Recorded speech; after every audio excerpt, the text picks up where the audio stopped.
How to connect YouTube TV to TV. You can set up and connect YouTube TV on your smart TV or Roku TV just by following these steps. First of all, decide whether this is the right method for you. Do you have a modern smart TV that connects to the internet and allows you to select apps like Netflix and Hulu using your TV remote control or not? After that, if it allows, select the YouTube app on your TV. Look for the red and white YouTube icon with a white triangle on your TV's or gaming console's app screen, and opening the app will bring you to the sign in screen.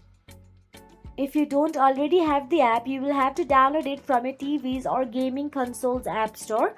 For example, if you have a PlayStation 4, you can download YouTube from the PlayStation Store app. Now, sign in to the YouTube. This allows you to access your favorite videos, save new favorites, and more. To sign in, use one of the three options on the screen. They may vary by devices as well. Now start watching the videos. Now that you are signed in, use your smart TV's remote control or game controller to select a video. If you found this video helpful, please like, share and subscribe, and thank you so much for watching.